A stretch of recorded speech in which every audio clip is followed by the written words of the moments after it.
მშვიდობისა პირდაპირ ეთერშია საზოგადოებრივ პოლიტიკური თოქ-შოუ თემა. მე ნანა ბაკიძე ვარ. იმერეთს ახალი გუბერნატორი ყავს. იმერეთში სახელმწიფო რწმუნებულად ზვიად შალამბერიძე დაინიშნა. განკარგულებას ხელი პრემიერ-მინისტრმა მამუკა ბახტაძემ მოაწერა. შალამბერიძე მიმდინარე წლის მარტში სახელმწიფო რწმუნებულის პირველ მოადგილედ დაინიშნა. მაისის შემდეგ კი, როცა თანამდებობა შავლეგო ტაბატაძემ დატოვა, რწმუნებულის მოვალეობას ასრულებდა. ვლოცავთ ბატონ ზვიადს ამ თანამდებობას და იმედს ვიტოვებთ, რომ ის ამ თანამდებობის და ამ პოზიციაზე მაინც მოვა ჩვენთან გადაცემაში. მიმდინარე პროცესებზე სასაუბროთ და სამომავლო გეგმების შესახებაც იმედია ალბათ მოგვიყვება.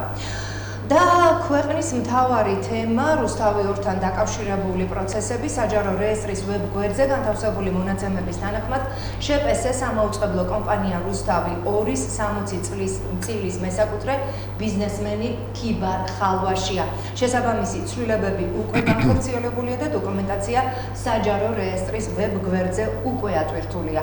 ამავე დოკუმენტაციის თანახმად ტელეკომპანიის 40%-ს შპს პანორამა ფლობს, თუმცა აღსანიშნავია რომ ეს კომპანიაც ხალვაშის საკუთრებაშია. ადამიანის უფლებათა ევროპული სასამართლოს მიერ მიღებული გადაწყვეტილება არის ცალსახა და არ ტოვებს არავითარ სივრცეს ინტერპრეტაციისთვის. ამის შესახებ პარლამენტის ვიცე-სპიკერი თამარ ჩუგოშვილი სოციალურ ქსელში წერს. რა მოსაზრების არიან ამ ფაქტთან დაკავშირებით სტუდიაში მოწვეული სტუმრები, მე მინდა წარმოგიდგინოთ ისინი. დავით გოგისვანიძე, ევროპული საქართველოს საქალაქო ორგანიზაციის თავმჯდომარე პოლიცაბჭოს წევრი, ირაკლი კიკვაძე, ლეიბორისტული პოლიტკომიტეტის წევრი და მანო კაპანაძე, პოლიტიკური გაერთიანება ახალი მემარჯვენეების ქუთაისის ორგანიზაციის ხელმძღვანელი. ძალიან დიდი მადლობა მოგზაურობისთვის. ალბათ საინტერესოა თქვენი მოსაზრებები. დავიწყოთ ბატონ დავით თქვენგან. როგორ ხვდებით ამ მოსაზრებას და საერთოდ მე მიყვარს ეს შეკითხვა. გქონდათ თუ არა ეს მოლოდინი? რა თქმა უნდა, ნებისმიერი სცენარისთვის ჩვენ მზად უნდა ყოფილიყავით. უბრალოდ მე მინდა ერთი რამე აღვნიშნო, რომ სამწუხარო ფაქტი მოხდა დღეს. იმიტომ რომ ჩვენ ვიცით, რომ არც ის დიდი ხნის წინ თვითონ ხელისუფლებამ, ანუ სახელმწიფომ ესეთი პრეცედენტი დაუშვა ევროსასამართლოსთან მიმართებაში, როდესაც ვანო მერაბიშვილის საქმე თქვათ თვითონ მოისურვა, რომ გახდულიყო დიდ პალატაში, ხო, ევროპის დიდ სასამართლოს დიდ პალატაში და ფაქტიურად ამ პრეცედენტის დაშვების დროს მე ვფიქრობ, რომ ძალიან გონევრული იქნებოდა, თუ რადგანაც შეიძლება თქვათ სახელმწიფო მოითხოვოს ეს, რომ რუსთავი 2-ისთვისაც მიეცათ იგივე შანსი, რომ დიდ პალატაში თქვათ ეს გადაწყვეტილება მათ შემდგომ ინსტანციაში გაესაჩივრებიათ. ამის შანსი არ დაუტოვა. ეხლა ჩვენ ვადევნებთ თქვათ თვალყურს იმ მოვლენებს, რომ იქ უკვე მივიდა ბატონი სალია, ანუ ახალი დირექტორი, რომელიც საჯარო რეესტრით უკვე ესეც ძალიან უცნაურია, ხო? ანუ ფაქტიურად რამოდენიმე წუთების განმავლობაში ხდება ეს ყველაფერი, ანუ საზოგადოებამ მიიღო თქვათ ეს გზავნილი, რომ სტრასბურგის სასამართლომ ეს გადაწყვეტილება მიიღო. ამის შემდეგ უკვე ხდება თქვათ ქიბარ ხალვაშის მიერ საჯარო რეესტრში დარეგისტრირება მისთვის თქვათ სასურველი დირექტორის, ის მიდის რუსთავი 2-ში, ანუ ერთი წუთითაც ხელისუფლება არ აყოვნებს თქვათ და იმ პრინციპში ღიად საუბრობდა, ხო, მთელი ამ ხნის განმავლობაში, რაც ხელისუფლებაში მოვიდა ქართული ოცნება და ბიძინა ივანიშვილი, რომ ფაქტიურად რუსთავი 2-ზე სამწუხაროდ აქ არ არის მარტო რუსთავი 2-ზე საუბარი, ყველა მედიას საშუალება, რომელიც ოდნავ მაინც დამოუკიდებელი არის და დამოუკიდებელ თქვათ რედაქციას, ხელისუფლებიდან დამოუკიდებელ რედაქციას ატარებს, ყველას პირადი მტრობა გამოუცხადა. ერთ-ერთი მაგალითი მინდა ხოთაშორის ძალიან სამწუხარო ფაქტი, გუშინდელი ფაქტიც მოვიყვანო, როდესაც ის ჟურნალისტებს ესაუბრებოდა და უზრდელები უძახა ჟურნალისტებს, ეს ძალიან ისეთი არის, ხო, ანუ ღიად აფიქსირებს ის პოზიციას, რომელი არის თქვათ ჟურნალისტი, რომელი არხიდან მისთვის არაუზრდელი და მისაღები და რომელი ჟურნალისტი მისთვის მიუღებელია, ღიად აფიქსირებს და ბიძინა ივანიშვილის პოზიციის დაფიქსირება ეს სამწუხაროდ არაფორმალური მმართველობის პერიოდში არის იგივე ხელისუფლების პოზიციის დაფიქსირება. ამ შემთხვევაში მე მიმართავდი მაინც ხელისუფლებას, რომ გონს მოეგოს და ალბათ უნდა მიცეს შანსი რუსთავი 2-ს ზემო ინსტანციაში გასაჩივრების ამ პროცედურის დასრულებამდე არ უნდა შეეხოს მე ესე ვთქვი, ვთქვათ, იქ ხარბობა გამოიჩინა და ვერ მოითმინა და დანიშნა დირექტორი, ვთქვათ, იმავე დღეს და ამ სიტუაციაში იქნებ გონიურობა გამოიჩინოს ხელისუფლებამ და აცადოს, ვთქვათ, იმ გადაწყვეტილებამდე, სანამ საბოლოო გადაწყვეტილებას დიდი პალატა მიიღებს და მის სარედაქციო პოლიტიკას შეეხება. საბოლოო ჯამში ეს ხელისუფლებისთვის ძალიან ცუდად დამთავრდება. არ მაქვს ვთქვათ არანაირი პრობლემა რომ მოვიყვანოთ თუნდაც წინა ხელისუფლების მაგალითი, როდესაც წინა ხელისუფლება აბსოლუტურად ყველა მსხვილი მედია საშუალებას აკონტროლებდა, რუსთავის ვთქვათ იმედიც და ჩვენ ყველამ ვიცით რომ ეს ვერ დასრულდა ხელისუფლების მაშინდელი ხელისუფლების გამარჯვებით, ანუ ამ მედია საშუალებებმა ვთქვათ ვერ დაეხმარა წინა ხელისუფლებას იმაში რომ მას ხელისუფლება შეენარჩუნებია, ხო? ანუ საზოგადოების აგრესია იზრდება და ჩვენ ყველაზე მთავარი არ უნდა დაგვავიწყდეს კიდო, ხო?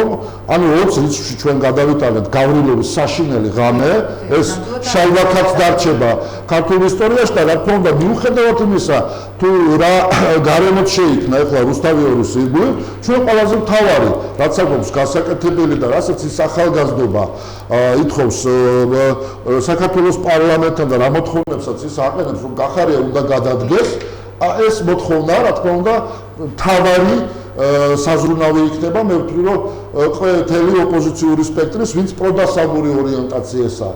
აი ესეთი რაღაც შეფასება შემიძლია გავაკეთო ამ წუთას, იურიდიულ ნიუანსებში რა თქმა უნდა ვერ შევალთ, მაგრამ ვიცით რომ ხელისუფლება წლების განმავლობაში მტრობას უცხადებდა რუსთავის და მის სარედაქციო პოლიტიკას და ეს არ არის ქიბარ ხალვაში, რა თქმა უნდა აქ არაფეშვაში არ არის, ის არის ჩვეულებრივი ერთი ვაჭარი, სხვათა შორის რუსთავის ვთქვათ თანამშრომლები აღშფოთებულები იყვნენ, იმიტომ რომ ძალიან ბევრს ჰქონდა უკვე გამოცდილება ქიბარ ხალვასთან ერთად ეთანამშრომლობდა, რითინ დასრულდა ეს ვთქვათ პროცედურები, როგორც ფინანსურ ნაწილში რუსთავისთვის, ისე საკადრო პოლიტიკაში ეს უკვე მათთვის ცნობილია და საზოგადოებისთვისაც ცნობილია. ხო, აქ თავარი მონადირე რუსთავისზე და თავისუფალ მედიაზე არის ბიძინა ივანიშვილი და ხელისუფლება.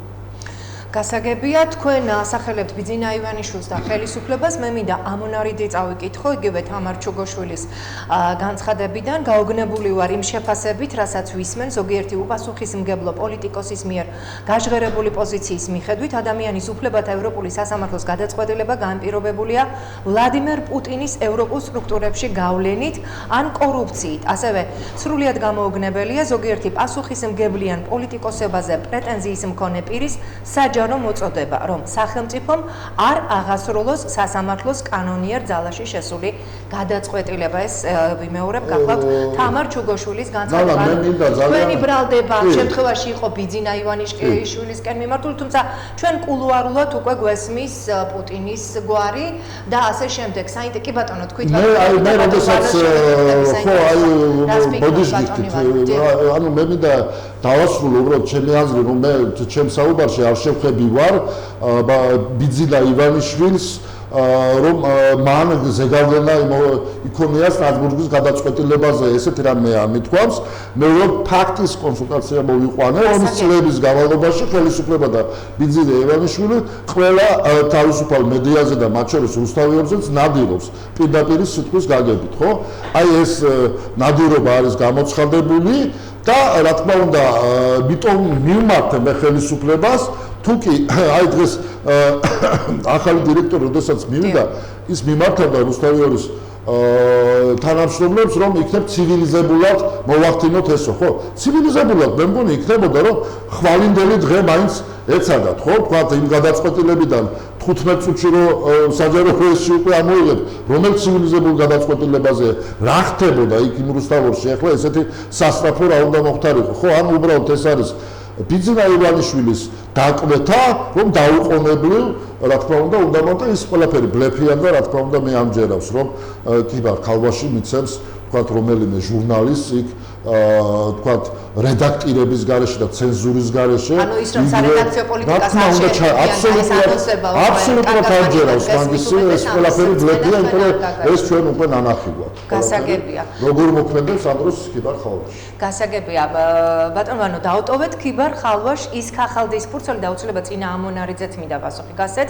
ის ქახალდის ფურცელი და აწყოს ტელევიზია და მორჩით ამ მარაზმს. წააგეთ საქმე. გადაშალეთ ახალი ფურცელი, ამის შესახებ თავდაცვის ყოფილი მინისტრი თინა ხიდაშელი წერს სოციალურ ქსელში. თქვენი მოსაზრებები ამ ფაქტებთან ფაქტთან დაკავშირებით ზოგადად რუსთავი 2 საქმესთან დაკავშირებით. მე დავიწყებ იმით, რომ რუსთავი 2-ის ოკუპაცია დაიწყო. ვიცით ჩვენივად ვინ არის ოკუპანტი? ვინ არის ოკუპანტი? ოკუპანტი არის ხელისუფლება, მოდი ასე ვთქვათ. მათ გონიათ, რომ მათი და საზოგადოების მტერი არის რუსთავი 2 და თუ რუსთავი 2 სარედაქციო პოლიტიკა შეიცვლება, საქართველოში ცხოვრების დონე აიწევს, ეკონომიკა გაუმჯობესდება და ჩვენი ქვეყანაში ვიცხოვრობთ. მე ასე არ მგონია, ბატონებო და თქვენ დიჩესტომას უხსნით, იმიტომ რომ ჯერ როგორ მოინერლებთ რუსთავი 2-ს, ეს ერთი თემა არის და მე კიდევ ის ხალხი, ვინც ცოცხალი ორგანიზმი, მუშაკები, უფროსები, ვინც ადამიანები, ვინც შრომობენ და ქმნიან რუსთავი 2-ს, ისინი არიან ასე ვთქვათ, მთავარი ძალა. ის ადამიანები თუ ადგებიან ერთჩვენიერ დღეს, ყველანი გადაბარგდებიან ნებისმიერ ტელევიზიაში, არ აქვს მნიშვნელობა იქ მარაო იქნება თუ მესამე იქნება თუ ვთქვათ გურჯაანი ან რიონი, ისინი თავისუფლად ყურებადი იქნება. მთავარი არის რომ იყოს მოთხოვნა მათზე. მთავარი არის იყოს რომ საზოგადოებას ჰქონდეს ინტერესი რომ მოусმინოს ალტერნატიულ რაზმს. მე მაგალითად მაქვს ამის მოთხოვნა და ფართო საზოგადოებას ალბათ აქ ამის მოთხოვნა და მიტომ იყო რუსთავი 2 პოპულარული ტელევიზია. რა თქმა უნდა, საზოგადოების მოსაზრება ეხა იმედმა თუ გააშუქა საზოგადოების მოსაზრება იქნება რომ ხალვაშის პოზიცია არის სწორი, თუ სხვა ტელევიზიამ გააშუქა უფრო ასე ვთქვათ პროფესიონალურ დონეზე, რა თქმა უნდა იქნება სხვანაირი, მაგრამ თავარის რა არის, იცით?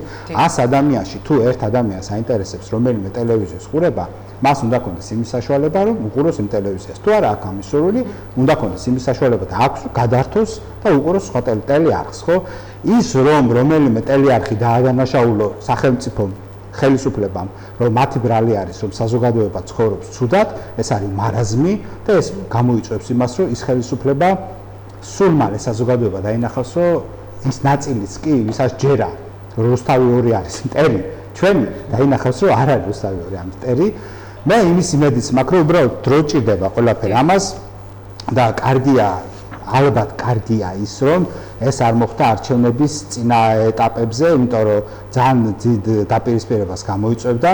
მე იმაშიც დარწმუნებული ვარ, რომ რამდენიმე თვეში, უკვე სექტემბრიდან, ოქტომბრიდან მოვლენები დასტაბილურდება და მე პირადად იმის იმედიც მაქვს, რომ რუსთავი 2-ის კოლექტივს, რა თქმა უნდა, ეკიდან ნენერა გაუშვებენ, სარედაქციო პოლიტიკა შეიცვლება, მაგრამ ეს ხალხი შექმნის ახალ ტელევიზიას, რა თქმა უნდა, ისინი ზეიმობენ. მე ვიცი ახლა ხალხი რომ ზეიმობს, რომ ესე იგი ეს რუსთავი 2, ეს ჩვენი მტერი აღარ არის და აწი აღარ გვიჭირს, ასისულელია ეს არის. ეს არის მარაზმი. მე მჯერა იმის ეს კურსი დაიწევს და მაქსიმუმები დაივსება და ხო, აბსურდი არის, რა თქმა უნდა. შეიქმნება სხვა ტელევიზია, ალტერნატიული ძლიერი, უბრალოდ ამას ფინანსები და დრო ჭირდება და ჩვენ ვიხილავთ. შეიძლება იგივე ხალხი არ ვიხილავთ, მაგრამ იგივე პოზიციას ვიხილავთ და ეს პოზიცია იქნება საინტერესო ჩვენთვის და ბევრი მსვენელისათვის. და ეს იქნება, მაგრამ ის რომ მოხდა ოკუპაცია რუსთავი 2-ის და წართმევა მოხდა და რომ ეს კანონი უფლებას არ დაუბრუნდა, ამაში ეხა მე ეჭვი არ მეპარებ. მაგრამ სტრასბურგის გადაწყვეტილება გვაქვს, ბატონო. და ოკუპაციას რომ ახსენებთ, რამდენად შეესაბამება სტრასბურგის გადაწყვეტილება, როცა ყოველთვის რაიმე საქმე, რომელიც განსაკუთრებულია, გავასაჩივრებს სტრასბურგში. და ეს არის რაღაც მოშველიება და იმედი. ამ შემთხვევაში თქვენ სტრასბურგის სასამართლოს მიმართ რაიმე კითხვის ნიშნები გაგიჩნდათ, ბატონო? მე არა ვარ იურისტი, ქალბატონო ნანა და როგორ გითხრათ, ეხლა სტრასბურგის სასამართლოს გავლენებზე რომ იქ შეიძლება იმის გათვისნობიერებაც კი მიჭირს, რომ ვიღაცამ იქ ფული გადაიხადა და სტრასბურგის სასამართლო არის შესაძლებელი. ამის უბრალოდ წარმოდგენაც არ მინდა, მაგრამ უბრალოდ ჩვენთვის, ქართული საზოგადოებისათვის რუსთავი 2, იგივე თქვენ ტელევიზია, იგივე პირველი და სხვა ტელევიზია არის პლატფორმა, საშუალება, რომ განსხვავებული აზრი გამოვთქვათ და მოვისმინოთ. თუ კი დაიწყება ამ განსხვავებული აზრის მატარებელი ტელევიზიების შეზღუდვა, მაშინ წესით შემდეგ უნდა იყოს TV პირველი ან სხვა რომელიმე ტელევიზია, იმიტომ რომ მაესტრო უკვე ჩაკლაპეს, ხო? თუ ამ გზას დაადგება ჩვენი ხელისუფლება, მე მინდა დაგარწმუნოთ, რომ ის კატასტროფის წინაშე აღმოჩნდება. იმიტომ რომ ერთი პატარა თუ გით რაღაც ტელევიზიას სახელს არ ვიტყვი, რომელიც იარსებებს და იმ აზრს გადმოცემს, რომელიც მე მაინტერესებს და რომელიც პროგრესულ ქართველს აინტერესებს, დაიძება და იმ ტელევიზიას მაინც მოусმენს. გასაგებია თქვენი პოზიცია და ალბათ მე აბსოლუტურად მესმის. სასაცილოა მეტით დამაზიანებელია იმის ტირაჟირება, რომ სტრასბურგიც მოისყიდა. დააშინა და ასე შემდეგ. ასე გამოეხმაურა ახალგაზრდა იურისტთა ასოციაციის თავმჯდომარის ყოფილი თავმჯდომარე ანა ნაცრუშვილი რუსთავი ორის საქმესთან დაკავშირებით სტრასბურგის გადაწყვეტილებას. და ასევე ამბობს ანა ნაცრუშვილი, რომ მას როგორც იურისტს ნამდვილად ჰქონდა ინტერესი და სურვილი, რომ სასამართლოს ემსჯელა ყველა იმ საკითხზე, რომლებიც მის წინაშე მოცემულ დავაში დაისვა, ამასთან ემსჯელა უფრო სიღრმისეულად, განსაკუთრებით გამოხატვის თავისუფლების ნაწილში. ანუ რაღაც თითქოს კითხვის ნიშნებს ანა ნაცრუშვილიც ხედავს ამაში, თუმცა ეჭვი არ ეპარება სტრასბურგის გადაწყვეტილებაში. თქვენი პოზიცია როგორია, ბატონო ირაკლი, საქმესთან დაკავშირებით? მოგესალმებით, სტუმრებს მივესალმებით და ტელემოყურებელს.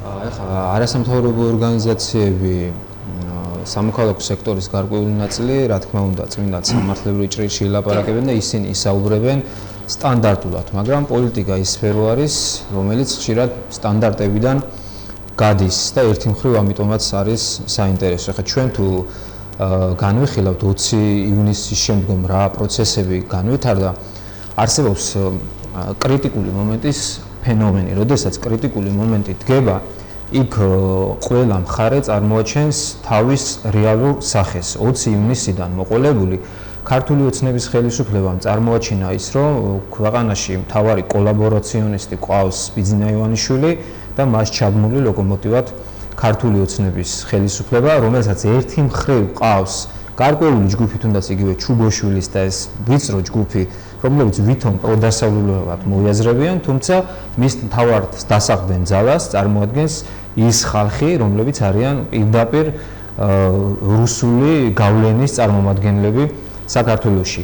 თავარი რა არის, იცით? აი იგივე იმასთან დაკავშირებით წეხან კითხულობდით თუ ელოდით თუ არა ამ გადაწყვეტილებას. მე პირადად ველოდი და ეს მელოდინი გამიჩნდა დაახლოებით დარბევის შემდეგ, დაახლოებით ალბათ იქნებოდა 27-28 ივნისი, როდესაც უკვე მედია საშუალებებში სახელმწიფო ექსპერტების მხრიდან პირველად გაჟღერდა ეს პოზიცია და დაიწყენ ამ მხრივ პროპაგანდირება და საზოგადოებრივი აზრის შემზადება, რომ რუსთავი 2 არის ქვეყნის მთავარი მტერი, აი ჩვენი რუსეთთან ურთიერთობის გამფუჭებელი და ამ მხრივაც შემდეგ უფრო გავშლით თემას და რუსთავი 2-ის წაგლეჯვით, ასე ვთქვათ, ხელისუფლება ჩვენ დავჩებით გამარჯვებული და გაიმარჯვებს ქართველი ხალხი. აი იქიდან მოყოლებული მე რა თქმა უნდა გამიჩნდა ეჭვი და ძალიან წყობრად ავრცობდნენ ამ ნარატივს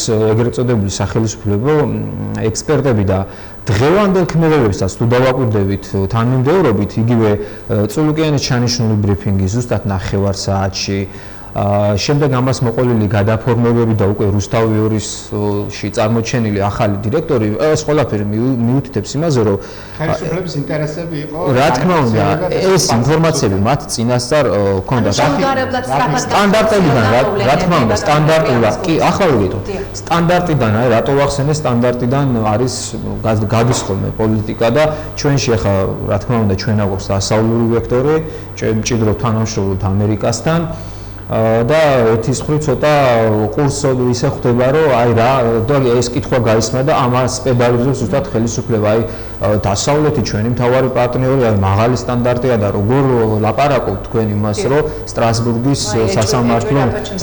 სასამართლოსთან ურთიერთობაში ჩვენი პარტია არის ძალიან გამოცდილი, ჯერ კიდევ შევარდნაძის ხელისუფლებიდან მოყოლებული, ალბათ პირველი იყო შალვა ნათელაშვილი, ვისგანაც ზოგიერთმა ჩვენმა საზოგადოების ნაწილმა გაიზო გორ არ იყო სტრასბურგის სასამართლო, იმიტომ რომ 99 წლის გაყალბებული არჩევნები ჩვენ მოუგეთ მაშინ შევარდნაძის რეჟიმს სტრასბურგთან დაკავშირებით, თუმცა ყოფილა შემთხვევები, რომ სტრასბურგის სასამართლოში ჩვენ მქონია საქმეები ამის შემდეგ, რომელიც მოგვიგია, ყოფილა შემთხვევები, რომელიც წაგვიგია და ხაზი მინდა გავუსვათ თემა წულუკიანის როლს ამ შემთხვევაში.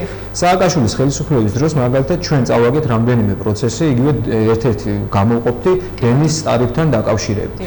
და სხვა რამოდენიმე ძალიან ბევრი საქმე ქონდა გაგზავნილი სტრასბურგში, რომელზეც პირდაპირ გავლენას ახდენდა მაშინდელი ხელისუფლების წარმომადგენელი სტრასბურგის სასამართლოში წულუკიანი, რომელიც არის დღევანდელი მინისტრი. ლადო ჭანტურიას დანიშვნა შემთხვევითი არ იყო სტრასბურგის სასამართლოში.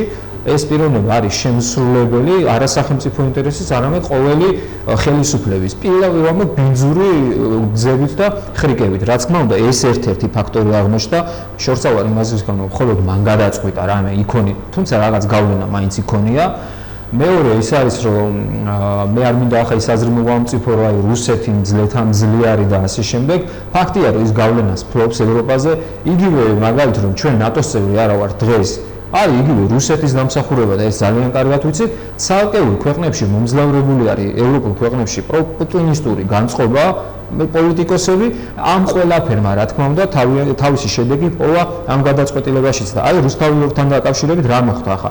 ერთის მხრივ იყო ლოკალური ინტერესი დღევანდელი ხელისუფლების, რომელსაც აქვს წმინდად მერკანტილური ინტერესები და ამიტომ არ უნდა რუსთავიორის არსებობა.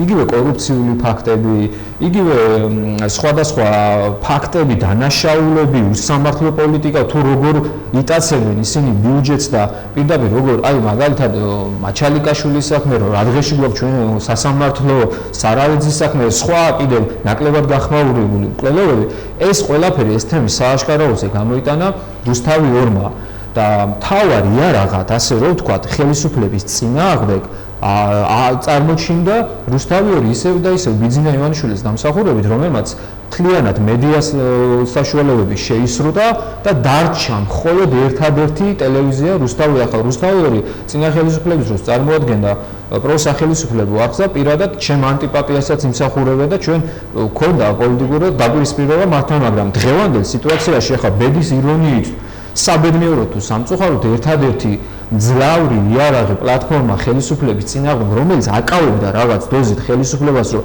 კიდევ უარესი დანაშაულები არ ჩაედინა, იყო რუსთავიორი და კონკრეტულად ეს პოლიტიკა. სხვა ახლა ნიუანსები რომ იქ გვარამია თურმე იმას სვავს უძახოდა და ასე შემდეგ გაბუნია რა თქვა და ესენი ყველაფერი უკვე არის მეათეხარისხოვანი, ცოტა ღრმაჭრილში უნდა გამიხილოთ ჩვენ და მეორე მხრივ გეოპოლიტიკური ინტერესი, წმინდად რუსული ინტერესი, რადგანაც რუსთავიორი ამ კავკასიაში წარმოადგენდა ფლაგმანს ანტირუსული პოლიტიკის კუთხით და ასევე პროდასავლური მიმართულებით და რა თქმა უნდა ეს რუსეთს დიდ დისკომფორტს უქმნიდა და დავაკვირდეთ ხელისუფლების პროპაგანდას აი კრიტიკული მომენტიდან 20 ივნისიდან დაწყებული დარბევიდან მოყოლებული აი რუსთავიორამდე აბსოლუტურად ერთი და იგივე შინაარსის ჯერ გაკეთდებოდა რუსეთის მხრიდან ცალკეული პოლიტიკოსებიდან და უნდა დაისაჯონ ის დესტრუქციული ძალები, ანტირუსული პოლიტიკა შეწყვიტეთ, გუშინ ლავროვმა მოგვიწოდა,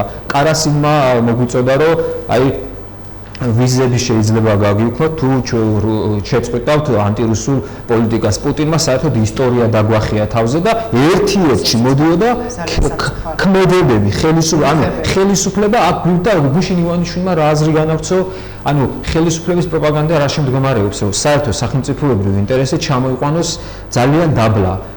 წარმოაჩენს ასე რომ აი ანტირუსულ განწყობას აწვევა მხოლოდ და მხოლოდ აი ეს ერთი ტელევიზია, მხოლოდ და მხოლოდ კონკრეტული პარტია, რაღაც ვიწრო ჯგუფი, ეს არ არის საერთო სახალხო ინტერესი, ანტირუსული ისტერია ყოფილა თურმე ვიწრო ჯგუფის ინტერესი და საერთო ხალხს აქ ჩვენ საზოგადოებაში სურს რუსეთთან ურთიერთობა და რუსეთთან ურთიერთობის გაფუჭება, ქართველი ხალხის სურვილი არ არის ჩვენ აი რუსული ინტერესის ურთიერთობის გაფუჭებას მეტი ურთიერთობა რა უნდა გავიფუჭოს ჯერ იყო და ტერიტორიები წაგვერხა. შემდეგ თანამედროვე ლეკიანობა გააჩაღა და ტატუნაშვილი და ოთხოზორი ამის მაგალითი არის და ბოლოს აგერ ისტორიად დაგვიჭრა თქვენ ახლა თბილისის გუბერნია პლუს ქუთაისიო ალბათ ეს იგულისხმა დანარჩენ ხართ ოკუპანტიერიო მეტი რაღა უნდა გაგვიფუჭოს, მაგრამ აი ზუსტად ამაში არის თანმხვედრი რუსული და ხელისუფლების პროპაგანდა, რომ შეწყდეს აი ეს ანტირუსული ის და ჩვენ ისე მზაკრული პოლიტიკა აი ჩვენ თავზე ხელს გადაგისვოთ და ხელისუფლებას მოგვიწოდებს იმაზე, რომ აი ჩვენ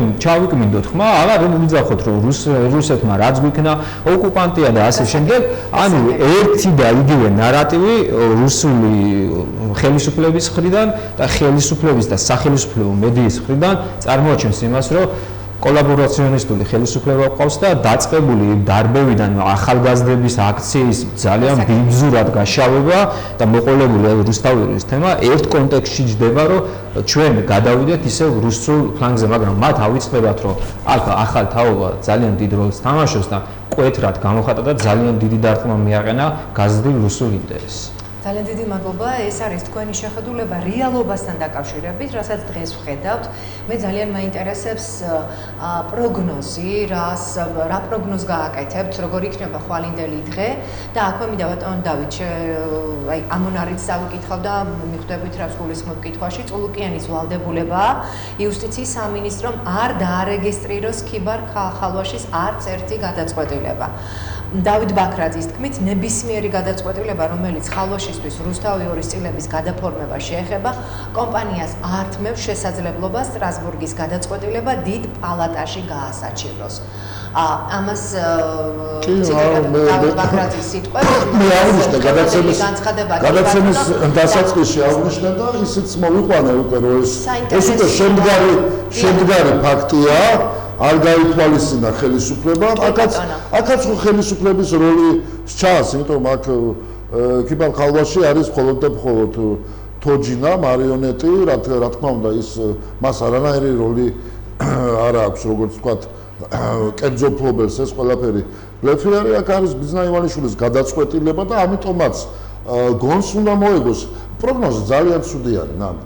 ანუ ყველა ტელევიზიის ესე რომ ვთქვათ, ფლობელი თუ გახდა ბიძინა ივანიშვილი და რაც მას მოესურვება, ის თუ უჩვენა საზოგადოებას, ეს ჩემი ქვეყნისთვის, საქართველოსთვის ძალიან ცუდად დამთავრდება. იმიტომ რომ თქვენ იცით, რომ ევროპული საქართველო არის ის პარტია, რომელიც ჩვენი პრიორიტეტი არის ხელისუფლების მშვიდობიანი ცვლილება.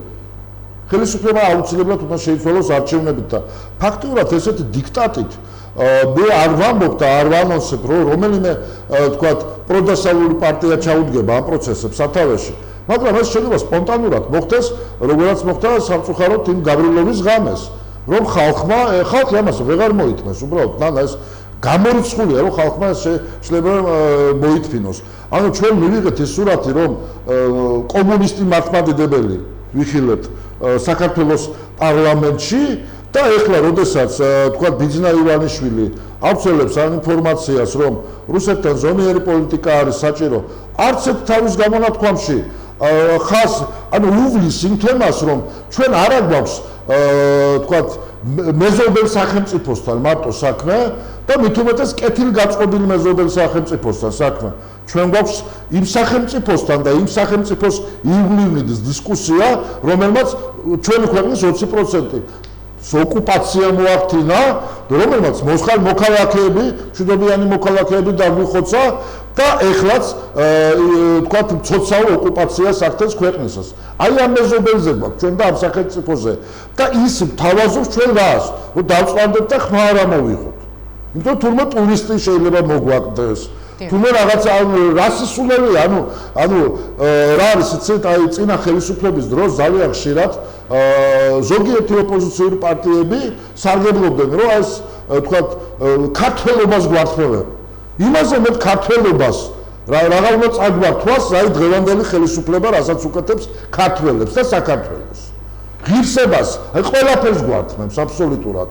და ამას ვერ მოითმეს ხო გეუბნებით რა არც ერთი აი არც მე არც ვამო არც ერთი აი გეუბნებით პროგნოზს არ ვაკეთებ არ მგონია რომ რომელიმე პოლიტიკურმა პარტიამ დაასწროს სპონტანურ პროტესტს და რომელიმე ჩვენ აღმოჩნდეთ მათ სათავეში ის რაც მოხდა გავრილოვის ღამეს იგივე მოხდება თუ ესე გააგრძელებს ხელისუფლება მოქალაქეები საზოგადოება ამას ვერ მოითმეს და სპონტანურად მოხდება ის აი თქვენ უბრალოდ როგორ არის აი ის რაც მოხდა სამწუხაროდ საქართველოს პარლამენტში ფიზიკურად რომელ პარტიას გვაქვს თქვა პროდასავლურ პარტიას ან იმის რესურსი ან ის შესაძლებლობები რომ ამ წუთებში ამ ხელა მასის მობილიზება გავაკეთოთ არცეც ეს მოხდა ყველაფერი სპონტანურად იქ მართლა გულანთებული ადამიანები მივიდნენ და მართლა მივიდნენ საქართველოს დასაცავად იმიტომ რომ ღირსება არ აქვს დღევანდელ ხელისუფლებას ღირსება თვითონ უღირსები არიან მადლობლები არიან და ბედნიერები არიან, აი ეხლა ზეიმობენ, ალბათ ტაშს უკრავენ,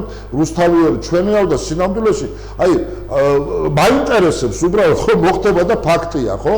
ანუ გაიაფთება მართლა ელექტროენერგია რუსთავიერი ძალიან მინდოდა ბატონ დავით, აი ამ ხებს ლარის კურსი დაიწყეს, თუ რა მოხდება, აი პასუხი გაეცა ხელისუფლების რომელიმე წარმომადგენელს ადგილობრივი თვითმმართველობის ორგანოებს თუ გახარია იმას ბოდიში მანა რო გაწყვეტებს უკვე თუ გახარია მის თვალები რო დათხარა იმ ახალგაზრდებს ის თვალები გაუნთელდება რუსთავიერი რო აღარ იქნება თუ რა მოხდება თუ დაავიწყდება ეს საქართველოს გასაგებია თქვენი ემოცია გაბრუნების ღამეს გასაგებია თქვენი ემოცია ბატონ დავით სწორედ ამას ვამბობდი რომ ძალიან მინდოდა თქვენს კითხვებზე რომელსაც ახლა სვამთ და აი ამ კითხვებზე პასუხი გაეცა ადგილობრივი თვითმმართველობის წარმომადგენლებს მე მოვიწვიე ისინი მაგრამ ხელისუფლების არც ერთი წარმომადგენელი ვისთანაც მე მქონდა კომუნიკაცია ყველასთან რა თქმა უნდა ვერ მომახდენდი დღეს გადაცემაში არ მოვიდა სამწუხაროდ თორემ იმეც ვიტოვებდი რომ შესაძლო იყო რაიმე კითხვებზე პასუხის გაცემა მომხდარიყო ამიტომ ძალიან ცუდია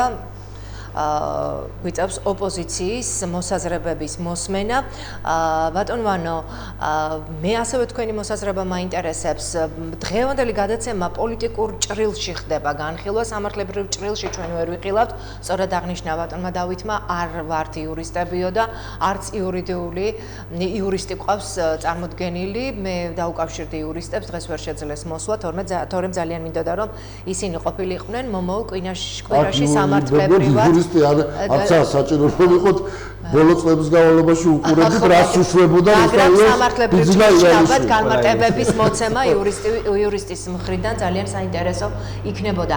საინტერესოა თქვენი პროგნოზები, როგორც თქვენი ასევე ბატონი ირაკლის პროგნოზები, ხვალ რა იქნება. 18 ივლისს ალბათ ელოდა არა მხოლოდ რუსთავიერი, ელოდა ძალიან დიდი ნაწილი საზოგადოების და ალბათ მე ასე ვფიქრობ ყოველ შემთხვევაში რომ ამ გადაწყვეტილებას ბევრი არ ელოდა. აი ხვალ რა მოლოდინები გაქვთ, როგორ განვითარდება პროცესები, რა რეალობას მივიღებთ? დიახ. პრინციპში ასეთ ფორსირებულ პაციენტს სიმართლებით ვთქვათ არც მე ვერ ვთქვი. იმიტომ რომ არ შეიძლება ხა ასე ერთ დღეში რაღაც საათების განმავლობაში უცებ წართვა ქონება და რომელიც 20 მილიონზე მეტი ღირებულების ყოფილა კომპანიას და მიითვისო შენ. ახლა ეს შენ ქიბარხალაში არ არის, ეს არის ხელისუფლება, რა თქმა უნდა. ის რაც დათომ თქვა ბატონმა დავითმა, ეს არის საკმაოდ შემაშფოთებელი პროგნოზი, რომელიც შეიძლება მოხდეს, იმიტომ რომ ხელისუფლება დღემდე და ალბათ დღეის შემდეგაც ვერ მოვაგონს და გააგრძელებს დაპირისპირებას საზოგადოების ნაწილს შორის. მას უნდა გახლიჩოს საზოგადოება სამწუხაროდ.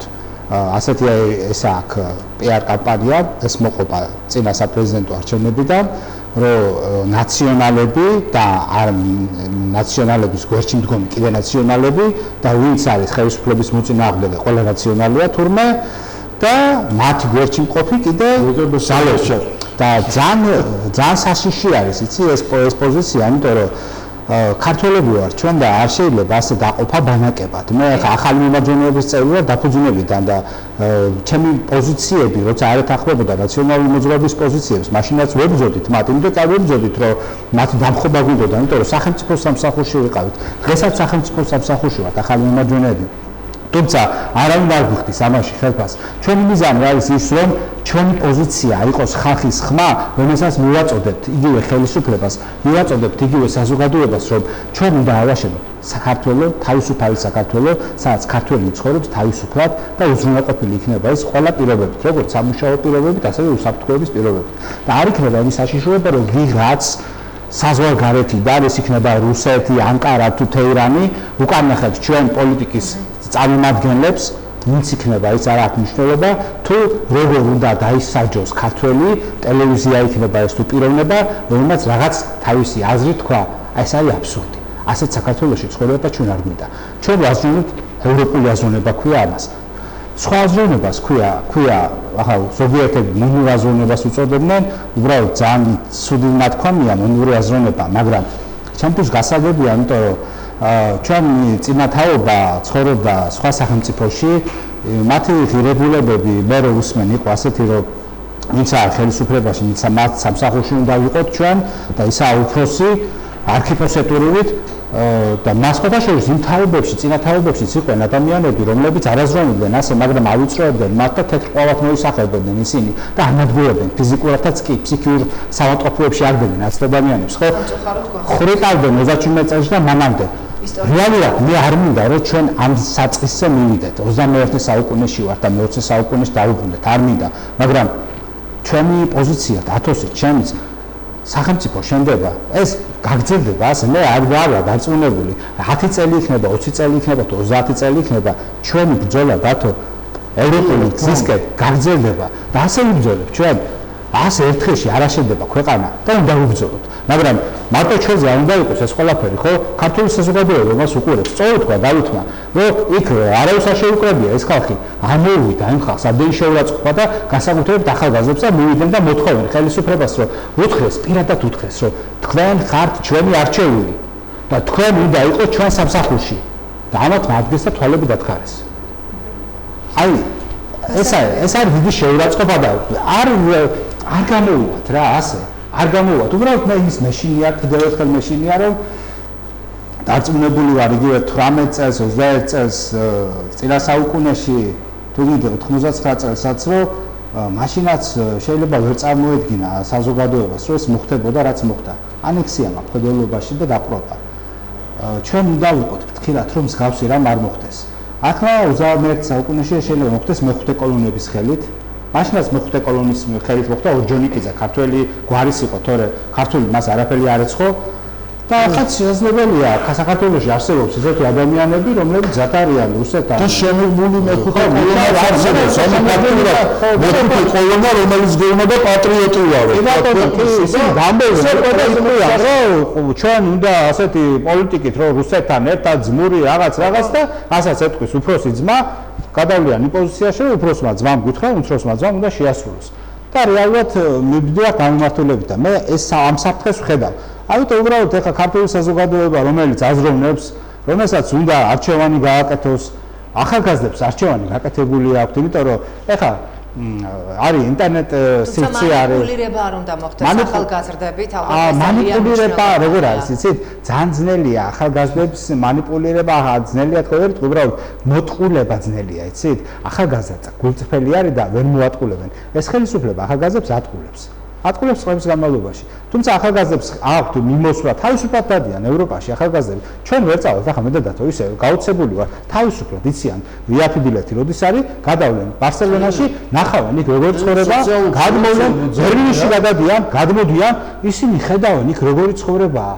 და ეს ასე მარტივად არ მოხდა ერთ-ერთ ინტერვიუში ბიძნაევანიშვილმა ესეც აღნიშნა არ იყო საჭირო რომ გაგეცნაო ხო აუნდა გენახებინაა ხო ამიტომ რეალურად ჩვენ გვაქვს საფრთხეები სახელმწიფოს აქვს საფრთხეები და ეს უნდა გავაცნობიეროთ მაგრამ სახელმწიფოს აქვს ისე პერსპექტივა რომ ის განვითარდეს მე დიდი იმედი მაქვს 2020 წლის არჩევნების ძალიან დიდი იმედი მაქვს რომ საზოგადოება თავის პოზიციას დააფიქსირებს და ეს ხელისუფლება თავისი ასე ვთქვათ უცოდინარი ნაბიჯებით უფრო გამოაფხიზლებს საზოგადოებას რეალურად ასე ჩანს მინდა ძალიან მოკლე რეპლიკი ანუ აი ნანას რომ გაუჩნდა ირაკლი კითხვა რო გაგიჩნდა ეხლა თქვენ გაგიჩნდათ ნანა კითხვა ესეთი რომ ახალგაზრდების მანიპულირება ძალიან ცუდია ხო?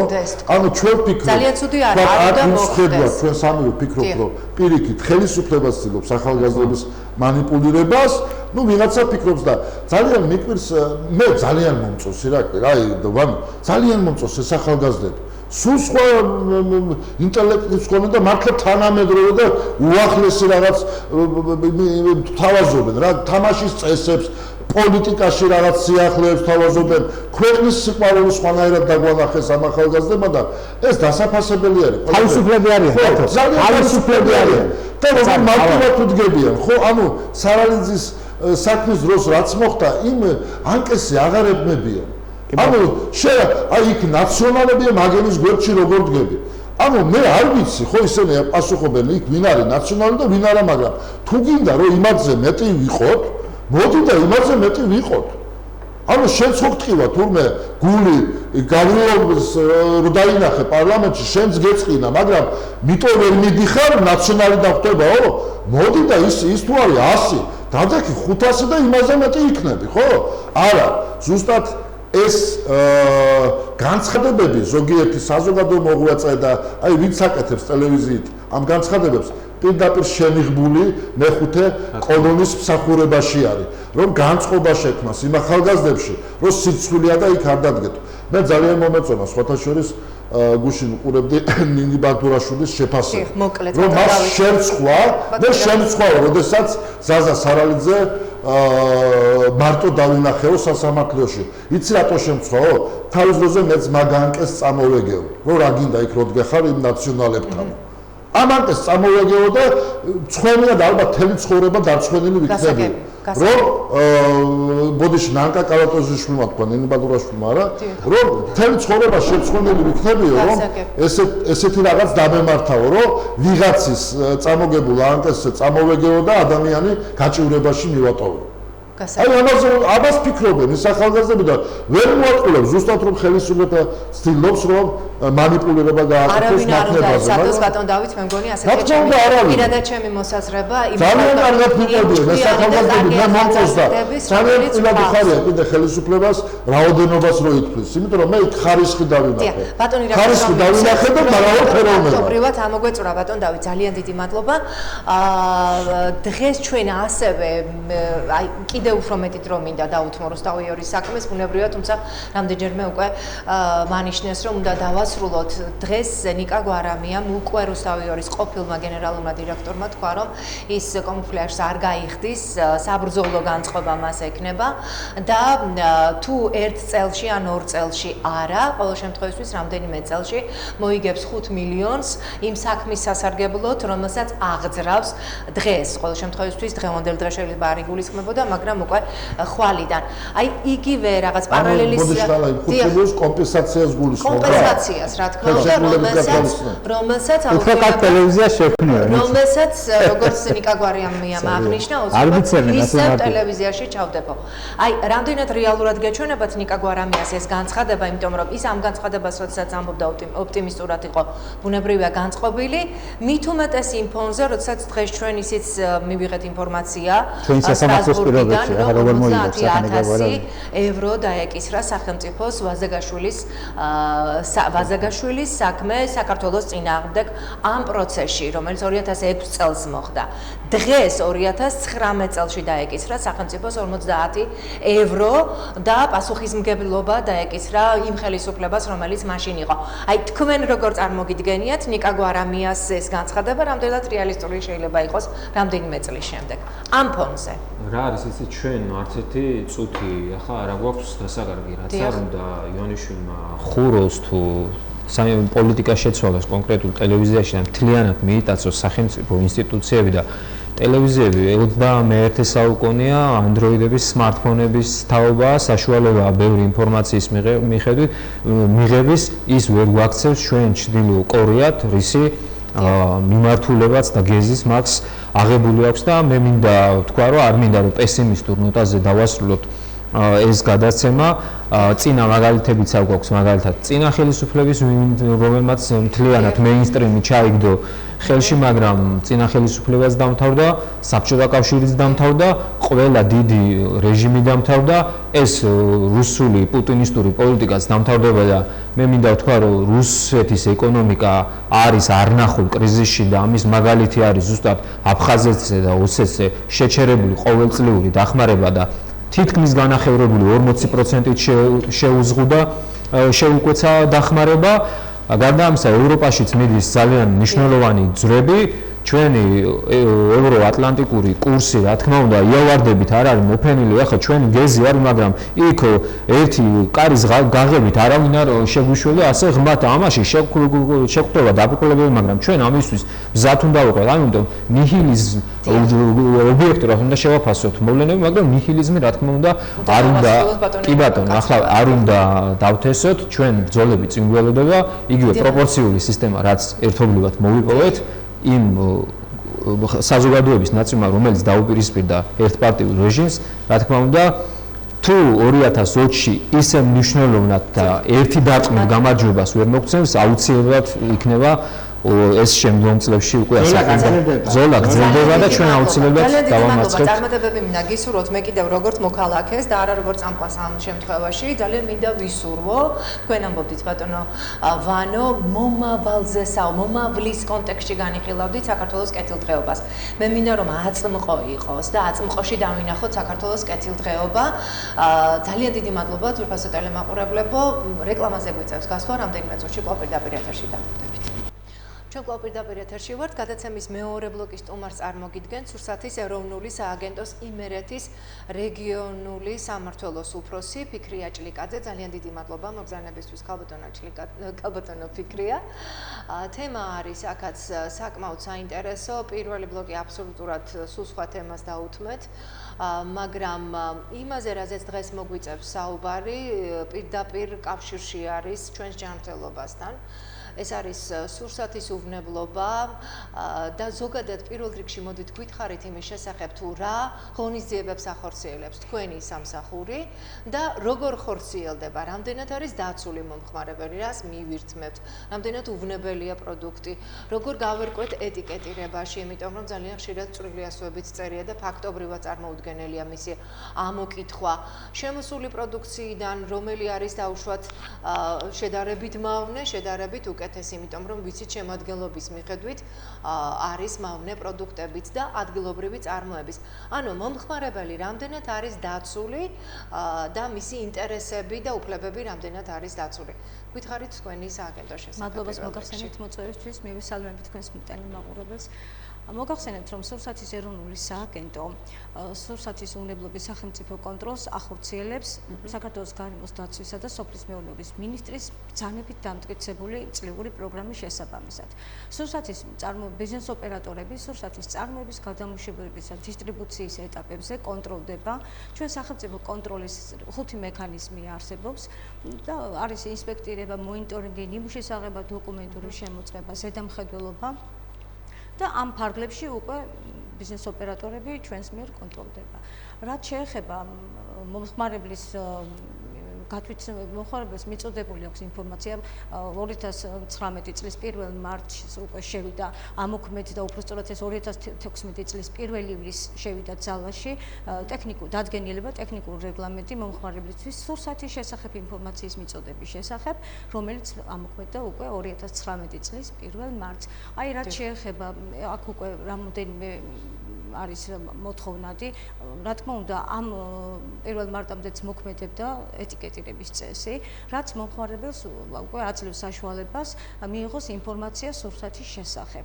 არის სურსათის დასახელება, ინგრედიენტების ჩამონათვალი, ასევე შრიფტის ზომა, აი როგორც ახსენეთ, ეს მცირე ზომის ნუსხური ასოებით უნდა იყოს, ესე იგი, ანუ პატარა ასო უნდა იყოს 1.2 მმ, მაგრამ თუ კი სურსათის ფართობი 80 კვადრატულ სანტიმეტრზე ნაკლები, ამ შემთხვევაში 0.9 მმ-ზე ნაკლები არ უნდა იყოს შრიფტის ზომა. ასევე ალერგენები თუ კი სურსათი, რა თქმა უნდა, დაცული არის უკვე ბიზნეს ოპერატორები, რა თქმა უნდა, წინააღმდეგობაში მოდიოდნენ, იმიტომ რომ მათ უკვე მარაგი ჰქონდათ ეტიკეტების, მაგრამ უკვე თანდათან გადაადიან და ერთი სიტყვით ვაკონტროლებთ ამ მოთხოვნებს. ასევე აუცილებელი მოთხოვნად არის უკვე თუ კი პროდუქტი შეიცავს ალერგენს, აუცილებელი ეს იყოს, ან და მაღალი მგრძნობელობა თუ კი ახასიათებს, აუცილებელია თვალსაჩინო ადგილას იყოს განთავსებული. ასევე შენახვის პირობები, ვარგისიანობის ვადა, ყველა ეს ჩამონათვალი კვებითი ღირებულება, ენერგეტიკულ ინგრედიენტები, კვებითი ღირებულება, პარტიის ნომერი ან დამზადების თარიღი, ეს არის 13 აუცილებელი ჩამონათვალი, რომელიც ბიზნეს ოპერატორმა უნდა დაიცვას. აი ეტიკეტირებ თქვენ ახლა თარიღი ახსენეთ, რა ძალიან მნიშვნელოვანია, ჩვენ ვხედავთ პროდუქციის სხვა პროდუქტს, რომელზეც მელნით არის მინიშნებული თარიღი და ბუნებრივია ჩვენ თვითონ შეგვიძლია ამოვიკითხოთ, საიდან სანამდე აქვს ვადა და გვინდა თუ არა აი ამ პროდუქტის შეძენა. თუმცა, როდესაც წონით ვყიდულობთ რაიმე პროდუქტს და შესაძლოა იქ შერევა, ну აქ რა თქმა უნდა გამყიდველის კეთილსინდისიერებაზე ან მის ზედამხედველის კეთილსინდისიერებაზეა დამოკიდებული, თუმცა დღესაც შემორჩა ნაცნობობით, იცით რა, დღეს ახალი არ არის, ხვალ მობრძანდით, ეს არ იყიდოთ ეს უფრო ახალია და ასე შემდეგ. თუ ახალი არ არის და არ შეიძლება ერთი ნაცნობისთვის, მაშინ რატომ უნდა იყოს დახლში? აი ეს კონტროლდება თუ არა, ეს არის საინტერესო. ზოგადად ბიზნეს ოპერატორი ვალდებულია და პასუხისმგებლობა აქვს დაიცვას საბოლოო მომხმარებლისთვის მისაწოდებლად განთავსებული სურსათი უნდა შეესაბამებოდეს საქართველოს კანონმდებლობით დადგენილ მოთხოვნებს. ჩვენ ნიმუშის მონიტორინგის ფარგლებში ეს დოკუმენტური შემოწმება, ნიმუშის აღება, თუ ნებისმიერი სხვა სახის კონტროლი, ამ შემთხვევაში ჩვენ რა თქმა უნდა დაფასოებული სურსათი საიდანაც არის პირველადი შეფუთვა მოთავსებული, რა თქმა უნდა ის უნდა იყოს ეტიკეტირებული, ქართულ ენაზე ეტიკეტირებული და შესაბამისად მეტად მაინც ბიზნეს ოპერატორის პასუხისმგებლობა არის განათავსოს უნებელი სურსათი და დაიცვას. მაშინ როდესაც ერთის პასუხისმგებლობაა, მეორე მხარეს უკვე არის ადამიანი, რომლის უფლებები აუცილებლად უნდა იყოს დაცული ინფორმირებულობის სახით. ალბათ ძალიან ხშირად კიდეც უნდა ვასწავლოთ მომხმარებელს, ჩემი ჩათვლით, თუ რას უნდა დავაკვირდეთ. თუ ვერ ამოვიკითხეთ, დავუშვოთ ვის უნდა მივმართოთ და რატომ არის ისეთი წვრილი შრიფტით დაწერილი, რომ შეუძლებელი ლუპით ალბათ არავინ არ დადის ხო მაღაზიაში ან მარკეტში და ბუნებრივია ხა თუ კი სათვალითაც ვერ შეამჩნევ და მე ხშირად ვერ ვამჩნევ, ვერ ვკითხულობ სათვალის მეშვეობით, ესე იგი რაღაც განზრახ ხდება, რომ არ ამოვიკითხოთ. ამიტომ ეს ძალიან მნიშვნელოვანია, რომ რეგულარულად ხდებოდეს ამის გადამოწმება, განსაკუთრებით თქვენი სააგენტოს მხრიდან და ინფორმაციის თვალსაზრისით, როდესაც ჩვენ ამ ინფორმაციას მივაწოდებთ მომხმარებელს, თუ რისი უფლება გააჩნიათ მათ. შეუძლიათ თუ არა თქვენთან სააგენტოში მომართვა, რაიმე ხარვეზის შემთხვევაში, ან ვის უნდა მიმართონ, ესეც რომ უთხრათ, ამის შესახებაც ძალიან საინტერესოა საუბარი და ასევე თქვენთან შემოდის კიდევ ორი დამატებით, მიუხედავად იმისა, რომ სურსათის უვნებლობა, როგორც ასეთი, ძალიან დიდი სფეროა და ერთ გადაცემაში ვერაფრით ვერ ამოვწურავთ ამ საკითხს, ალბათ ამას პერმანენტული ხასიათი თუ მიეცემა კიდევ უფრო უმჯობესი იქნება, ასევე ვეტერინარული თვალსაზრისით და მცენარეთა დაცვის თვალსაზრისითაც ძალიან ბევრ სამუშაოებს აწარმოებთ. ფაროსანას პრობლემა საქართველოში დღეს ჯერ კიდევ დგას სამწუხაროდ, შემცირებულია სოფლებში ამბობენ, როდესაც მაცხოვრებლებთან მიწევს შეხება და შეხვედრა, აღნიშნავენ, თუმცა მაინც მოახერხა ფაროსანამ წელსაც ზიანი მიეყენებინა გარკვეული პროდუქტებისთვის. აი ამ კუთხით რა ხდება? დიახ, მოგახსენებთ. აი მომხმარებლის ინტერესები რომ იყოს დაცული, მისი ჯანმრთელობა და სიცოცხლე ამიტომ ამოქმედდა ეს ტექნიკური რეგლამენტი, რომ შრიფტის ზომა რა თქმა უნდა დაცული იქნეს. რაც ნიმუშის ასევე ჩვენ ამ სურსათის უნებლობის კუთხით მოგახსენებთ, რომ 2019 წლის 1 იანვრიდან დღემდე 229 ნიმუში არის შესყიდული და აღებული. მათ შორის არის 62 წლის სასმელი წლის ნიმუში. ფაქტობრივად სურსათში მხოლოდ ერთი ნიმუში გვაქვს ნიტრატები დასაშვებ ზღვარზე მეტი. ოდენობით ჭარხალში. და რა თქმა უნდა ეს ერთი დარღვევა ამდენ ნიმუში, რაც შეეხება სასმელ წყალს, 8 შემთხვევაში გვაქვს, ეს არის ზესტაფონის, ბაღდათის და ვანის მუნიციპალიტეტში, აი სოფლის კუთვნილ რეზერვუარების წყალში მიკრობიოლოგიური დარღვევა. რა თქმა უნდა წინა წლებში მეტი იყო დარღვევა, აი სახელმწიფო კონტროლის შედეგად ბიზნეს ოპერატორებიც უკვე წესრიგდებიან, უფრო შეესაბამება მათი საქმიანობა დადგენილ მოთხოვნებს. რაც შეეხება ახლა აი მე ფაროსანაზე გითხეთ, დიახ, თუმცა არ მოგვიწურია სურსათის უნებლობა, მაგრამ ეს საკითხი ძალიან მინდა რომ მოვასწრო. კი, ამ დარღვევებთან დაკავშირებით ჩვენ როდესაც დარღვევები აღმოჩნდება, ჩვენ ბიზნეს ოპერატორს ვაწოდებთ ინფორმაციას, თუ რა ღონისძიებები უნდა დაისახოს. ჩვენი სააგენტო, სურსათის ეროვნული სააგენტო, გარდა სურსათის უნებლობისა, ვეტერინარიას და ფიტოსანიტარულ კუთხით ამ სამ სფეროს აკონტროლებს. ვეტერინარული კუთხით, ესე იგი, ჩვენი ძირითადი ღონისძიებებია, როგორც პრეპარატების კონტროლი, ასევე ცხოველთა ჯანმრთელობა და ეპიზოოტიური კეთილსაიმედოობის შენარჩუნება. ჩვენ ძირითადად ჩინაურ ცხოველებზეა საუბარი, ეს მსხვილფეხა, წვრილფეხა, ცხენი, ძაღლი, კატა. რა თქმა უნდა, ჩვენ 12 ქალაქ ქუთაისში და 11 მუნიციპალიტეტი გვაქვს და ყველგან ჩვენ გვაქვს რაიონული ოფისები, ყავს სპეციალისტები, ვეტერინარი სპეციალისტები, რომლებიც ახორციელებენ ეპიზოოტის საწინააღმდეგო პროფილაქტიკურ ღონისძიებებს. მინდა აღნიშნო, რომ იმერეთში რაიმე ინფექციური დაავადება დღეს მდგომარეობით არ ფიქსირდება. ერთეული შემთხვევა ეს არის ნოდურალური დერმატიტი, ყოველწლიურად პროფილაქტიკური ღონისძიებების მაღალმა პროცენტმა ეს კეთილსაიმედოობა შეგვინარჩუნა. თუ კი გამოვლინდება, იქ უკვე მკურნალობა ენიშნება, სიმპტომატური მკურნალობა და ყოველ შემთხვევაში ნამდვილად ეპიზოოტიური კეთილსაიმედოობა იმერეთში გვაქვს. ძალიან კარგი. ფიტოსანიტარული კუთხით ფაროსანა სააგენტო აქტიურად არის ჩართული ფაროსანას საწინააღმდეგო ღონისძიებებში და სხვათა შორის საკმაოდ შემცირებულია, ძალიან კარგი შედეგი მიიღო. დიახ, აქ ჩართული არის. რა თქმა უნდა, ერთ წელიწადში და ორ წელიწადში შეუძლებელია ფაროსანას დამარცხება ყველა მსოფლიოს რამდენად შეუძლია დაუშვათ სოფლად მაცხოვრებელს ან თუნდაც ქალაქად მაცხოვრებელ მოსახლეს მით უმეტეს კერძო დასახლებაში რომ მოითხოვოს და გამოიძახოს შემწამლელი ბრიგადა დავარქვათ ამას თუ ჯგუფი არ ვიცი როგორ ვუწოდო ან სპეციალური მანქანები დადიან რომლებიც წამლავენ სოფელში მაგალითად ასია და თუ კი შეამჩნია დაუშვათ მის კარმიდამოში განსაკუთრებით ბევრი ფაროსანა შეუძლია თუ არა ინდივიდუალურად გამოიძახოს მოსახლეს მოსახლეობაში ზოგადად თუ კი ფიქსირდება ფაროსანა, ჩვენი ცენტრები არის სამუშაო ჯგუფები არის, რომლებიც ახორციელებენ რწმუნებულების ჩართულობით და ამასთანავე არის მეფუტკრეებიც ჩართული. ვინაიდან 24 საათით ადრე მათ მიდის ფაროსანა ჯიზე, ვინც არის დარეგისტრირებული, ინფორმაცია მისდის, ამ თერმული შეწამლა იქნება თუ ცივი შესხურებით შეწამლა.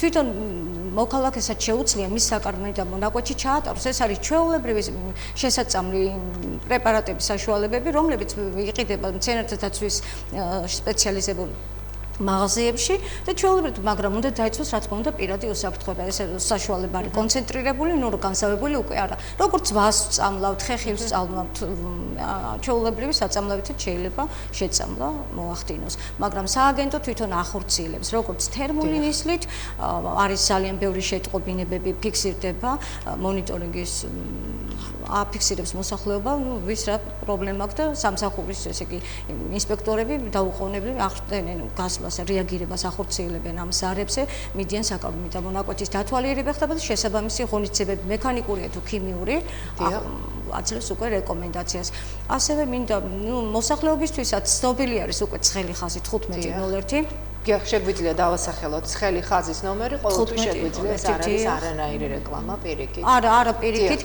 იმიტომ რომ როდესაც 1501 როდესაც ინსპექტორი სახელმწიფო კონტროლს ახორციელებს, თქვათ, მოხდა სასურსათო მაღაზიაში. გამოვლინდა რაიმე სამართალ დარღვევა, თქვათ, ვარგისიანობის ვადის დარღვევა, აღმოჩნდა ბადოკასულის სურსათი. ჩვენ ამ შემთხვევაში კი ვახორციელებთ ღონისძიებას, მაგრამ შეიძლება ერთი კვირის შემდეგ რომელიმე პროდუქტი ისევ გაუვიდეს ვადა, ხო? თუ კი მოქალაქე ამას შენიშნავს, მას სრული უფლება აქვს, პირიქით უნდა ჩაერთოს და აფიქსიროს არის სააგენტო მაშინვე სამსახური ახორციელებს რეაგირებას. დღეს მდგომარეობით უფრო შარშან უფრო მეტი ფიქსირდებოდა ეს ზარები, ნუ ალბათ იყო შემთხვევები და აი წელს უკვე დღემდე 2019-ის 1 იანვრიდან დღემდე 29 შეტყობინება არის სურსათის ზრუნებლობის კუთხით, სურსათთან დაკავშირებით. რა თქმა უნდა შარშან უფრო მეტი იყო, ნუ ბიზნეს ოპერატორებიც თანდათან რა თქმა უნდა, ახლა 100%-იან კარგი შედეგი გვაქვს, ძნელია, იმიტომ რომ დარღვევა ყოველთვის გამოვლინდება, თავარია სამსახურმა რეაგირება შესაბამისი გაატაროს. და რაც მთავარია იყო სანდოობა თქვენსა და მოსახლეობას შორის და ეს თანამშრომლობა აუცილებლად გაგრძელდეს.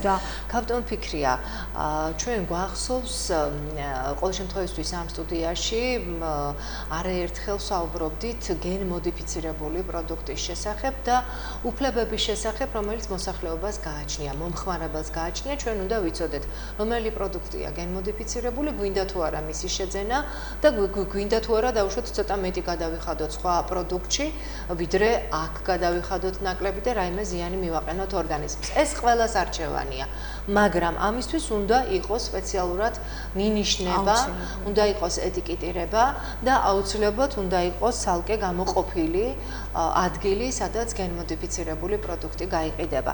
საინტერესოა დღეს ხედავთ თუ არა თქვენ გენმოდიფიცირებულ პროდუქტს და რა რეაგირება გაქვთ თუ კი არ არის ეტიკეტირებული. რა თქმა უნდა, თუ კი გენმოდიფიცირებულ პროდუქტს ან ორგანიზმს შეიცავს, ბიზნეს ოპერატორი ვალდებულია, მან სპეციალურად ეს მინიშნება ეტიკეტირება გააკეთოს, რომ პროდუქტი შეიცავს, სურსათი შეიცავს გენმოდიფიცირებულ ორგანიზმს. მონიტორინგის ფარგლებში, რა თქმა უნდა, ჩვენ მონიტორინგის ფარგლებში ნამდვილად არ გამოგვივლენია გენმოდიფიცირებულ. დიახ, ჩვენ ნიმუშის ესე მონიტორინგის ფარგლებში ჩვენ სხვადასხვა მაჩვენებლებზე ვახდენთ გამოკვლევებს, გენმოდიფიცირებულზეც რა თქმა უნდა ვახდენთ და ნამდვილად იმერეთში აღებულ ნიმუშებში ჩვენ არ გამოგვივლენია. ნუ შესაძლოა, რა თქმა უნდა, დიახ. ამ ნიმუშის აღებასთან დაკავშირებით მინდა კიდევ მოგახსენოთ, რომ აი ყველი ახსენეთ, რა თქმა უნდა, ყველაზე განსაკუთრებით მაქვს მონიშნული, დიახ, იმიტომ რომ ბოლო პერიოდში ქალბატონ ფიქრია, ჩვენს ჩვეულებრივი ადამიანები ვართ და ყველას გვეიწევს ყველის ყიდვა, ხო? ხშირად ვცვლით მოსაზრებებს ერთმანეთში და ვამბობთ, რომ ძველი გემო აღარ არის. დაიკარგა ყველის ძველი გემო. აი რა შემთხვევაში უნდა გამოვავლინოთ, ეს არის ფხვნილზე დამზადებული ყველი, თუ კი კეთილსინდისიერი არ არის დაუშვათ გამყიდველი, შესაძლოა გამყიდველსაც არ მიუვიდეს დაუშვათ იგივე რძეზე დამზადებული ყველი და მიუვიდეს თვითონაც არ იცოდეს, მაგრამ აი თქვენ შეგიძლიათ თუ არა ამ პროცესებში ჩართვა და ჩარევა? ჩვენ იმერეთში ზოგადად ყველი თუ კი არის დასახელება, ის ნედლი რძისგან მზადდება. თუ თქვათ რძის ფხვნილისგან არის აღდგენილი, ამ შემთხვევაში არ შეიძლება მას ყველი დაეწეროს. აი ეტიკეტირების მოთხოვნამ სხვათა შორის უკვე მე შემიძლია ვიყიდო ყველი თუ კი აწერია ყველი და აღმოჩნდება რძის ფხვნილი, რასაც ჩვენ ან სცენარეული ცხიმი არის დამატებული, ას მონიტორინგის ფარგლებში ჩვენ ამას ვახორციელებთ, ამის კვლევებს. ამ შემთხვევაში უკვე ეს ფალსიფიკაცია და შესაბამისად რეაგირება თუ ხდება, რა თქმა უნდა, რამდენად კაცრია ეს რეაგირება. როგორც კი გამოვლინდება დარღვევა, სხვათა შორის იმერეთში დამზადებული ყველი ჩვენ 4 ამ დღეისთვის 4 საწარმო გვაქვს, არის საჩხერეში, ზესტაფონში, ქუთაისში, რომლებიც ყველს ამზადებენ. ესე იგი, ნედლი რძისგან ხდება დამზადება. ამიტომ ჩვენ არა მარტო ყველი, ამ დროს მნიშვნელობა აქვს, თუ როგორი ცხოველიდან არის მიღებული ყველი. არის მაგალითად ბრუცელოზი, აი რბილი ყველი, ეს ჭყინტი ყველი არის საშიში, ბრუცელოზის კუთხით. ბრუცელოზი აღებული გვაქვს, ესე იგი, აი ამ საწარმოში, ჩვენ საწარმო დავავალდებულეთ, მოსახლეობიდან ვისგანაც იღებს რძეს, ყველი მოამზადოს, მისი კვლევები ჩავატარეთ ბრუცელოზე და 4-ვე, უბრალოდ 3 საწარმოდან მოხდა აღება, 3-ვე საწარმოს ეს მომწოდებლები, საქონელი ბრუცელოზის კუთხით არ არის დაავადებული. ძალიან კარგი, ძალიან კარგი. ასევე ყველი გამოკვლეული ქონდა სალმონელაზე, არ აღმოჩნდა სალმონელა, ძალიან კარგი შედეგი გვაქვს წელს, რა თქმა უნდა. დამაიმედებელ ინფორმაციას გვაწვდით. დიახ და ძალიან კარგია, რომ ამ ინფორმაციის შესახებ ჩვენ ვგებულობთ დღეს. ასევე ზაფხულის ცხელ დღეებთან დაკავშირებით რას გვეტყვით? ანუ ზაფხულის ცხელი დღეებია ახლა და რა რჩევას მიცემთ ჩვენს მომხმარებლებს, მოსახლეობას? მოუწოდებ მომხმარებელს შეიძინონ მხოლოდ ორგანიზებულ სავაჭრო ობიექტებში, სადაც რომელიც კონტროლდება ჩვენი სამსახურის მიერ, უფრო დაცული არის შენახვის პირობები, ვარგიზიანობის ვადა უფრო კონტროლირებადი არის. ამიტომ ასევე ხორცზე ძალიან დიდი მოთხოვნები უკვე მოთხოვნადი გახდა და დაგვემორჩილა ეს ბიზნეს ოპერატორები, რომ ხორცი უკვე მოთავსებულია დახმაცივარში, ვინაიდან ჩვენ ამ შენახვის პირობებთან დაკავშირებით პასუხისმგებლობის ზომა გვაქვს საქართველოს კანონის მიხედვით კოდექსის შესაბამისად. ამიტომ მოუწოდებ მომხმარებელს მხოლოდ ორგანიზებულ ობიექტებში შეიძინონ, რომელიც კონტროლდება ჩვენი სამსახურის მიერ. ძალიან დიდი მადლობა, ქალბატონ ფიქრია. მე აბსოლუტურად დარწმუნებული ვარ, რომ ეს მცირე დრო არ არის საკმარისი იმისათვის, რომ სრულად გავშალოთ ეს თემა, რასაც სურსათის უნებლობა ჰქვია. ძალიან ბევრი კითხვები იბადება მაყურებლების მხრიდან, გვიკავშირდებიან ისინი და მათ კონკრეტული კითხვები აქვთ, ამიტომ მე იმეც ვიტოვებ, რომ თქვენ არაერთხელ მოგზანდებით ჩვენთან სტუდიაში და იმ კითხვებზე გასცემთ პასუხს, რომელიც მოსახლეობას აინტერესებს. წარმატებები მინდა გისურვოთ. შევახსენებ ჩვენს ტელემაყურებლებს, რომ გადაცემის მეორე ბლოკის სტუმარი გახლდათ სურსათის ეროვნული სააგენტოს იმერეთის რეგიონალური სამმართველოს უფროსი ფიქრია ჭლიკაძე. დიდი მადლობა, რომ იყავით ჩვენთან ერთად. მე გემშვიდობებით, ნახვამდის.